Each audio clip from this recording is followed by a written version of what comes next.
नमस्कार, मी अनुजा।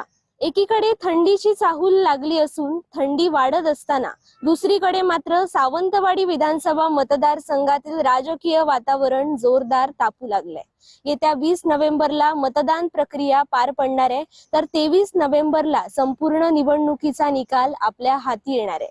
सावंतवाडी विधानसभा मतदारसंघावर संपूर्ण महाराष्ट्राचं लक्ष सध्या लागून आहे आणि या मतदारसंघात चौरंगी लढत होणार असून हाय व्होल्टेज निवडणूक होणार आहे। या मतदारसंघातील सविस्तर अपडेट आपण तरुण भारतचे रिपोर्टर संतोष सावंत यांच्याकडून जाणून घेणार आहोत। नमस्कार सर, आपलं तरुण भारत मध्ये खूप खूप स्वागत आहे। सावंतवाडी मतदारसंघात चौरंगी लढत होते। मंत्री दीपक केसरकरांची ही 4थी टर्म आहे। 3दा ते आमदार झाले आहेत, 4थ्यांदा ते यावेळी आता निवडणुकीच्या रिंगणात उतरले आहेत।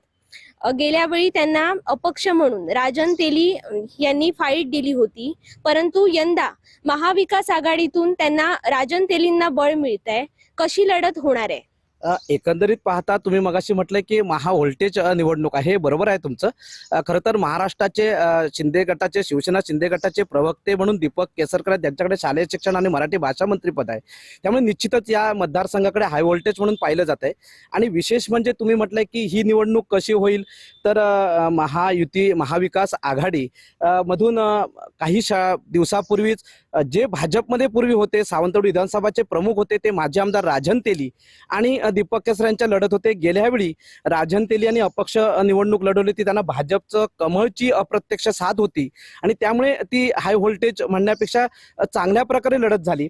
आता थोडीशी राजन तेलींना गेल्या वेळी भाजपचं पाठबळ अप्रत्यक्षरित्या होतं आणि आता जिथे केसरकरांनी शिवसेना सोडली, उद्धव ठाकरेंच्या शिवसेनेकडून ते बाहेर पडले, त्यामुळे महाविकास आघाडी सुद्धा केसरकरांना कसं डॅमेज करता येईल या दृष्टीने पाहते आहे आणि त्यामुळे त्यांनी शेवटच्या क्षणाला राजन तेली यांनी अपक्ष उमेदवारी असताना 57,000 मतं घेतली होती आणि त्यामुळे राजन तेली एक तगड उमेदवार म्हणून तिथे घेतलं आणि त्यामुळे निश्चितपणे तुम्ही म्हणताय तसं राजन तेली आणि केसरकर ही एक वेगळ्या पद्धतीची निवडणूक होईल असं निश्चितपणे बरोबर आहे तुमचं।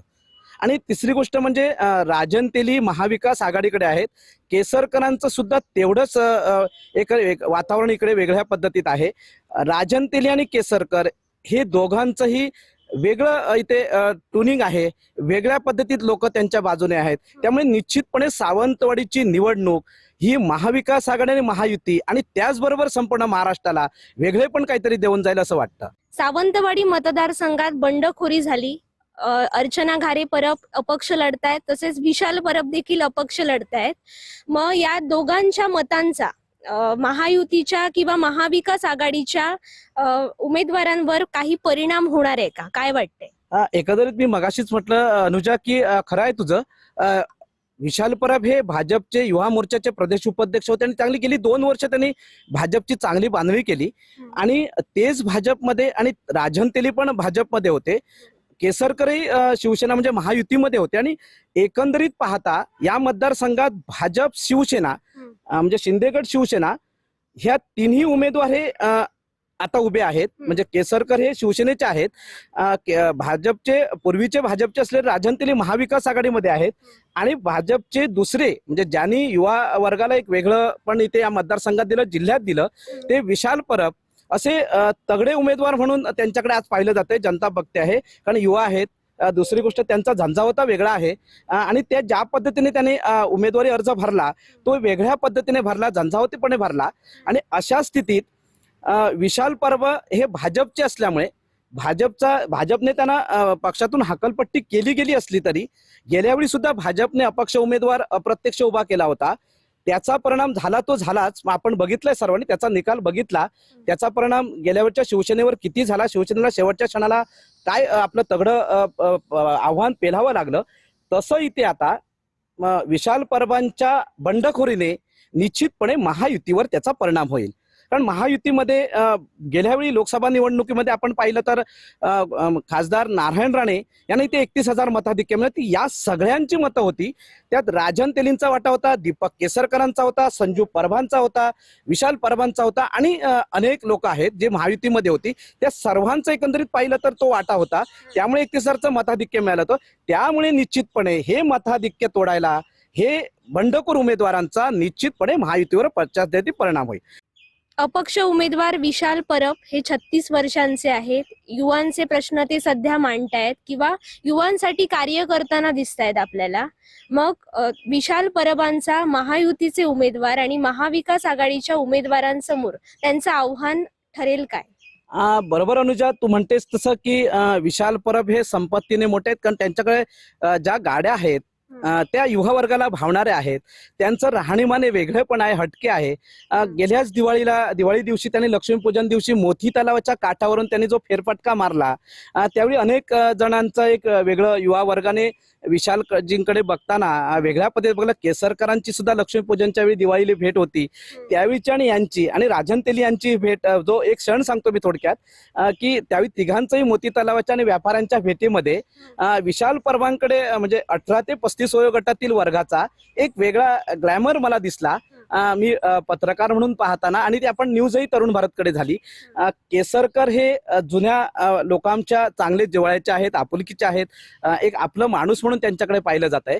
राजन तेली सुद्धा या मतदारसंघात रुळले आहेत, चांगले आहेत, ठीक आहे. पण विशाल परबांचा जो झंझावता आहे, मी मगाशीच म्हटलं होतं, आणि विशाल परबांकडे 18 ते 35 वयोगटातले वर्ग ज्या पद्धतीने आकर्षित होत आहे, त्यांची स्टाईल आजच्या 21व्या शतकाकडे आपण जातो त्यावेळी ही स्टाईल योग्य असेल, लोकांना, तरुणांना ती भावत असेल.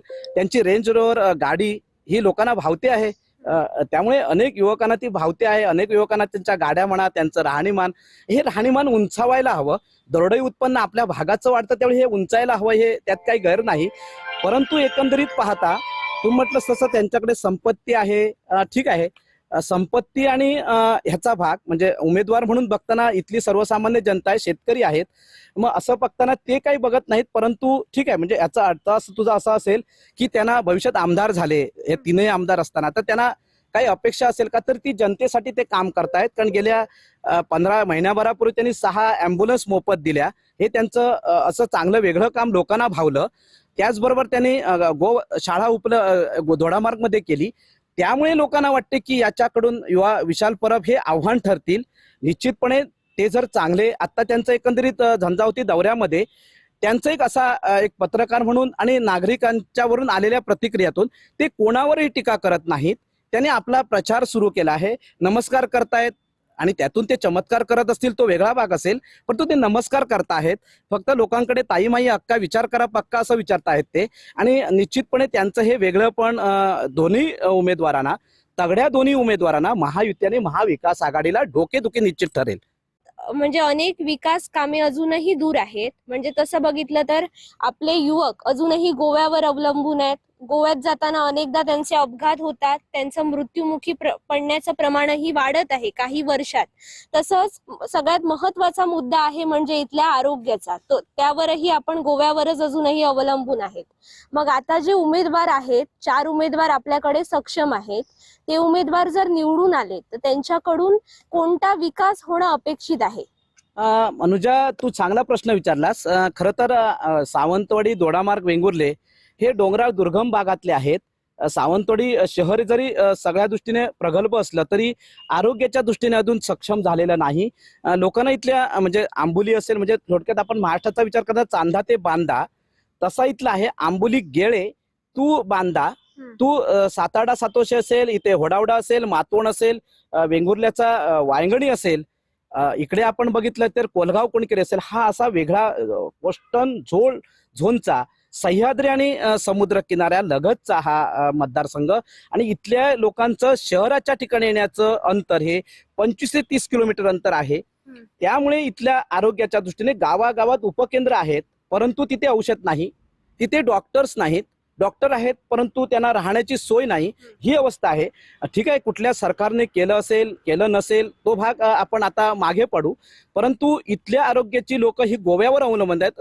प्रत्येक जणच्या मला आपण रुग्णालयात दाखल केलं की तात्काळ डॉक्टर पाहतात आणि यंत्रणा नसल्यामुळे सांगतात की चला गोवा बांबोळीला चला किंवा रेडकर हॉस्पिटलमध्ये चला, अमुक ठिकाणी चला.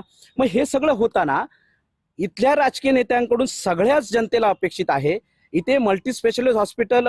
महाविकास आघाडीच्या काळात ते मंजूर झालं, त्यानंतर महाविकास आघाडीच्या काळात ते व्हायला हवं होतं. काही ठीक आहे, तो प्रश्न तांत्रिक मुद्दा असेल, झालं नसेल, परंतु भविष्यात या सगळ्या उमेदवारांकडून, सगळ्या राजकीय व्यक्तींकडून एवढीच अपेक्षा जनतेची आहे, जनता भोळ्या बाबडी, की आम्हाला चांगलेच चांगले डॉक्टर इथे उपलब्ध करा. तुम्ही खूप इमारती बांधाल, 5 कोटी 50 कोटीची इमारत बांधाल, परंतु डॉक्टर चांगले असले तर निश्चितपणे आपली आरोग्याची सुविधा इथे उपलब्ध होईल. आणि इथली लोक ही शेती बागायतीवर अवलंबून आहेत. त्यांच्याकडे असले तुटपुंजे पैशावर त्यांना जगायचं असतं, त्यांचं पोट भरायचं आहे. आणि आरोग्याचे आज प्रश्न गंभीर आहेत, अनेक गंभीर आहेत. म्हणजे फक्त ताप सर्दी खोकल्यासाठी डॉक्टरकडे जायचं तर 1000 रुपये मोजावे लागतात. मग अशा वेळी आम्हाला जर मोफत आरोग्याची सुविधा इथे मिळाली, मग मल्टी स्पेशालिस्ट हॉस्पिटल जर चांगल्या दर्जाचं इमारत उभारण्यापेक्षा जर चांगले डॉक्टर इथे, उपजिल्हा रुग्णालय हे पूर्वी जिल्हा रुग्णालयाचा दर्जा होता, मग त्या रुग्णालयाला इथे जिल्हा रुग्णालयाचा दर्जा द्या. आपल्याकडे शासकीय मेडिकल कॉलेज ओरसला आहे, इथलं हे हॉस्पिटल पूर्वी सावंतवाडीचं वैभव जे होतं जिल्हा रुग्णालयाचं ते द्या. म्हणजे गोव्याकडचा लोंढा इथे थांबेल. वेंगुर्ला आणि सावंतवाडी, दोडामार्गची लोक ही गोव्याला जातात, मान्यच आहे, ठीक आहे, त्यांना जवळ आहे. परंतु सावंतवाडीला जिल्हा रुग्णालयाचा दर्जा दिला, डॉक्टर जर चांगले दिले. आणि पहिला आधी म्हणजे डॉक्टर चांगले का येत नाहीत याचं एक ऑडिट होणं गरजेचं आहे. परंतु भविष्यात या सगळ्या उमेदवारांकडून, सगळ्या राजकीय व्यक्तींकडून एवढीच अपेक्षा जनतेची आहे, जनता भोळ्या बाबडी, की आम्हाला चांगलेच चांगले डॉक्टर इथे उपलब्ध करा. तुम्ही खूप इमारती बांधाल, 5 कोटी 50 कोटीची इमारत बांधाल, परंतु डॉक्टर चांगले असले तर निश्चितपणे आपली आरोग्याची सुविधा इथे उपलब्ध होईल. आणि इथली लोक ही शेती बागायतीवर अवलंबून आहेत. त्यांच्याकडे असले तुटपुंजे पैशावर त्यांना जगायचं असतं, त्यांचं पोट भरायचं आहे. आणि आरोग्याचे आज प्रश्न गंभीर आहेत, अनेक गंभीर आहेत. म्हणजे फक्त ताप सर्दी खोकल्यासाठी डॉक्टरकडे जायचं तर 1000 रुपये मोजावे लागतात. मग अशा वेळी आम्हाला जर मोफत आरोग्याची सुविधा इथे मिळाली, मग मल्टी स्पेशालिस्ट हॉस्पिटल जर चांगल्या दर्जाचं इमारत उभारण्यापेक्षा जर चांगले डॉक्टर इथे, उपजिल्हा रुग्णालय हे पूर्वी जिल्हा रुग्णालयाचा दर्जा होता, मग त्या रुग्णालयाला इथे जिल्हा रुग्णालयाचा दर्जा द्या.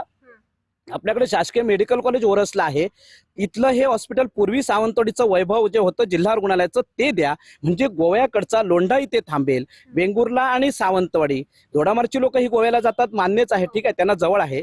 परंतु सावंतवाडीला जिल्हा रुग्णालयाचा दर्जा दिला, डॉक्टर जर चांगले दिले.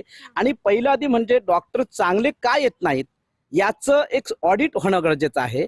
इथल्या मुलांना कधी नीटच्या परीक्षेत बसून कधी झालंय का? नीटच्या परीक्षेला आपण बसवलं आणि त्यांना आपण जर इथे 10 डॉक्टर घडवण्यासाठी कधी राजकीय नेत्यांनी कधी प्रयत्न केले आहेत का? हा प्रश्न जनतेला विचारा असं वाटतो. आणि आजच्या ह्या 4ही उमेदवारांकडे, विशेषतः मला जे आजचे नवतरुण उमेदवार आहेत, अर्चनाताई आहेत, विशाल जी आहेत, यांना मला असं म्हणायचं आहे, तुम्ही तरुण आहात, दोडामार्ग MIDC आढाळी झाली, पण तिथे रोजगार आलेत का? आपण फक्त ऐकतोय, बोलतोय की हो रोजगार झाले, MIDC झाली, पण तिथे कधी येणार आहेत? हा प्रश्न लोकांसमोर आहे. कधी आढाळीचा MIDC आम्हाला दिसेल की फक्त तिथे भूखंडाचं वाटप होईल, भूखंड होईल? नाही, असं कधी होईल असं लोकांना वाटतंय. मग ते आढाळी MIDC बरोबर इथे आणि सावंतवाडीमध्ये उद्यमनगर MIDC आहे, तिथे नवे उद्योग आणण्यासाठी काय प्रयत्न झाले आहेत?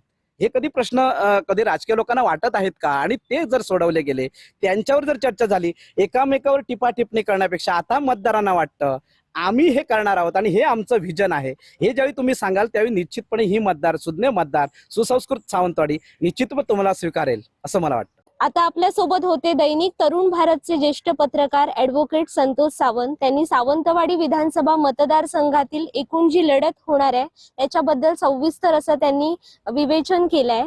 तर अशाच प्रकारच्या अपडेट्स, निवडणुकीच्या अपडेट्स जाणून घेण्यासाठी तरुण भारतच्या YouTube तसेच Facebook चॅनलला तुम्ही फॉलो करा. धन्यवाद.